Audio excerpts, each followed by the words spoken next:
সকল শিক্ষার্থীকে স্বাগত জানিয়ে শুরু করছি ম্যাথ ক্লাস। আজকে আমি ম্যাথ ক্লাসের নবম দশম শ্রেণীর জেনারেল ম্যাথ চ্যাপ্টার 1 প্রত্যেক জীবনের সেট, পেজ নম্বর 27, এক্সারসাইজ 1, কোশ্চেন নম্বর হচ্ছে 10।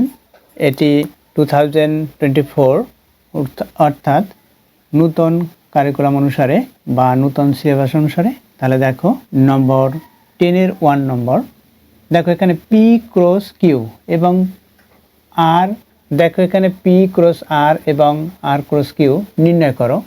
এখানে ক্রস গুণ পি এবং আর দেওয়া আছে, সুতরাং আমরা পি এবং আর এর মান লিখব।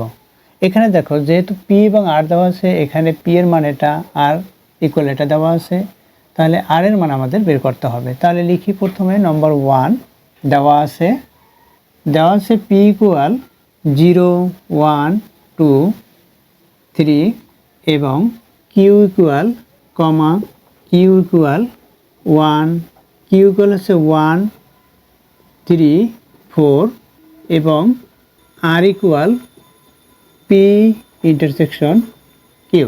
তাহলে অতএব আর এর মান আমরা বের করে নিব। R equal P intersection Q equal দেই।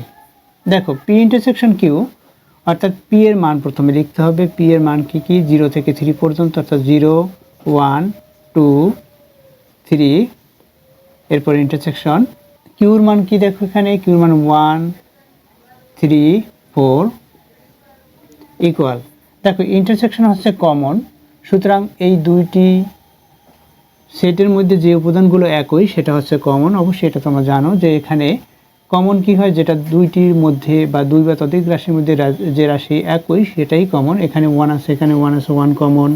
এখানে 2 আছে, এখানে 2 নেই। এখানে 0 আছে, এখানে 0 নেই। 3 আছে, এখানে 3 আছে, তাহলে এই 3 কমন, 1 এবং 3 হলো কমন। এখন প্রদত্ত রাশি কি, দেখো প্রদত্ত রাশি নম্বর 1-এর আমরা প্রদত্ত রাশি করি। লিখি প্রদত্ত রাশি এখানে কি, দেখো পি ক্রস আর ইকুয়াল দেই। এখানে পি এর কি উপাদান সংখ্যা দেওয়া আছে সেটা আমরা লিখব 0 থেকে 3 পর্যন্ত। 0, 1, 2, 3, এরপর দেখো ক্রস দেই, আবার সেকেন্ড ব্র্যাকেট আরম্ভ।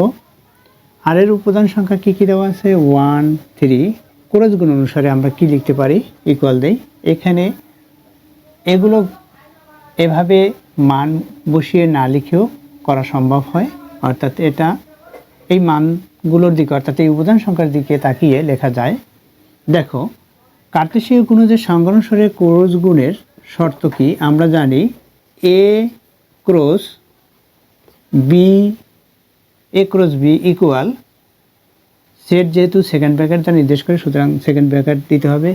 সেকেন্ড ব্র্যাকেট এক্স কমা ওয়াই, ফার্স্ট ব্র্যাকেট শুরু, যেন এক্স এপসিলন বা বিলংস টু এ, প্রথমটি এক্স পরেরটি ওয়াই, এক্স এপসিলন এ কমা ওয়াই এপসিলন বি, এখানে ওয়াই এপসিলন বি হলো সেকেন্ড ব্র্যাকেট। শেষ করি।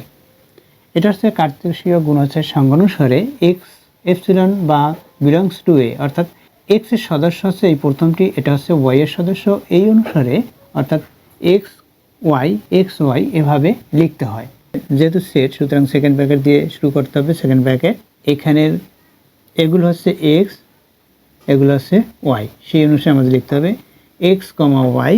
তাহলে লিখি, দেখো ফার্স্ট ব্র্যাকেট শুরু করি, 0 কমা এখানে 1 আছে, 1 লিখি, ব্র্যাকেট শেষ, ফার্স্ট ব্র্যাকেট আবার কমা দেই, 0 কমা অর্থাৎ প্রথম সেটের যে উপাদান সংখ্যা, প্রথম উপাদান দিয়ে এই দুইটি উপাদান সংখ্যা লিখতে হবে, অর্থাৎ 0,1, 0,3 এভাবে লিখতে হয়। আবার ফার্স্ট ব্র্যাকেট শেষ, আবার কমা দিতে হবে, 0 দিয়ে লেখা শেষ, যেহেতু দুইটি লেখা শেষ। এখন 1 দিয়ে লিখতে হবে, 1,1 লিখেছি, ব্র্যাকেট শেষ করি, আবার কমা, আবার ব্র্যাকেট শুরু করি, এগুলো ফার্স্ট ব্র্যাকেট দিয়ে লিখতে হবে, 1,3 ব্র্যাকেট শেষ করি, আবার কমা দেই, আবার ব্র্যাকেট শুরু। এখন 1 দিয়ে লেখা শেষ, এখন 2 দিয়ে লিখব, 2 দিয়ে লিখি, 2,1 ব্র্যাকেট শেষ করি, কমা দেই, 2,3 ব্র্যাকেট শেষ করি, 2 দিয়ে লেখা শেষ, এখন 3 দিয়ে লিখব। তাহলে কি হবে, 3,1 লিখি, 3,1 দেই, ব্র্যাকেট শেষ করি, আবার কমা দেই, এখানে কমা, এরপর ব্র্যাকেট শুরু, 3,3 ব্র্যাকেট শেষ, সেকেন্ড ব্র্যাকেট শেষ করি। এখন দেখো কয়টি হবে, এখানে এই উপসেটের সংখ্যা কয়টি হবে সেটা আমরা হিসাব করব কীভাবে। এখানে 4টি, এখানে 2টি, অর্থাৎ 4 × 2 = 8। সুতরাং 8 সংখ্যক হবে উপাদান সংখ্যা। হিসাব করি 1 2 3 4 5 6 7 8। সুতরাং উপাদান সংখ্যা সঠিক হলো। এটাই হচ্ছে অ্যান্সার।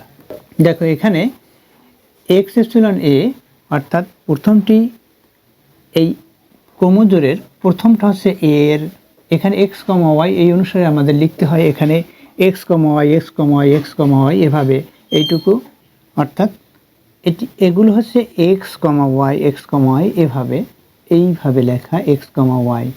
প্রথমটি হচ্ছে x, পরেরটি হচ্ছে y, অর্থাৎ AB অনুসারে, এখানে A × B অনুসারে দেওয়া আছে। মনে করি এটুকু A, এটুকু B। তাহলে দেখো এই শর্ত অনুসারে কীভাবে লিখতে হবে। প্রথমে x, y অর্থাৎ প্রথম উপাদান সংখ্যা, অতঃপর প্রথম সেটের উপাদান সংখ্যা, অতঃপর দ্বিতীয় সেটের উপাদান সংখ্যা, কমা দিয়ে এইভাবে লিখতে হয়। আবার প্রথম সেটের উপাদান সংখ্যা, দ্বিতীয় সেটের উপাদান সংখ্যা, অর্থাৎ প্রথম সেটের উপাদান প্রথম সংখ্যাটি দিয়ে দ্বিতীয় সেটের উপাদান, প্রথম এবং দ্বিতীয় দুইটি সংখ্যা আমরা লেখার পরে তদ্রূপ একইভাবে এগুলো আমরা লিখি, অর্থাৎ এই শর্ত অনুসারে।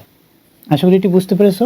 এরপর দেখো নম্বর 2, এখানে দেখো n of p × r। সুতরাং এখানে আমরা কিভাবে লিখতে পারি, দেখো এভাবে এ পর্যন্ত করার পর আমরা কিভাবে লিখতে পারি সেটা দেখো। এখানে যেহেতু আমরা দেই, অতএব প্রদত্ত রাশি, আমরা প্রথমে প্রদত্ত রাশি লিখব এইটুকু, অর্থাৎ এখানে n of দিয়ে, অতএব দিয়ে এই অংশটুকু করার পরে আমরা হিসাব করে অতএব দিয়ে, এভাবে অতএব দিয়ে আমরা এখানে হিসাব করে অতএব দিয়ে n of এখানে p × r এভাবে লিখব, ইকুয়াল, এখানে উপাদান সংখ্যা কয়টি, এই উপাদান সংখ্যাগুলো লেখার পরে ইকুয়াল, এখানে এই উপাদান সংখ্যা লিখব, এই উপাদান সংখ্যাগুলো লেখার পরে ইকুয়াল, এখানে কয়টি হিসাব করব, এখানে 8টি, সুতরাং 8, ওইখানে টি লিখব, এটা হচ্ছে অ্যান্সার হবে। অর্থাৎ এখানে শুধুমাত্র আমরা প্রদত্ত রাশি কি লিখব, n of p × r, এটা প্রদত্ত রাশি লেখার পরে অতএব দিয়ে এই অংশটুকু করব, অতএব দিয়ে n of এটা লিখে, অর্থাৎ এই প্রদত্ত রাশির অংশটুকু লিখে এখানে কয়টি উপাদান সংখ্যা পেয়েছি সেটা লিখব, ইকুয়াল 8, আমরা হিসাব করে দেখব 8টি, সেটা লিখতে পারি। অথবা এটা না লিখলেও উপাদান সংখ্যা কয়টি এটুকু লিখলেও হবে 8টি। এটা হচ্ছে নম্বর 2 এর n of p × r এর অ্যান্সার হবে 8টি। তদ্রূপ একইভাবে n of r × q এর মান অবশ্যই তোমরা এটা বের করতে পারবে। আশা করি এটি বুঝতে পেরেছো কিভাবে বের করতে হয়। এতক্ষণ ম্যাথ ক্লাসের সাথে থাকার জন্য সকলকে ধন্যবাদ জানিয়ে আজকের মতো বিদায় নিচ্ছি।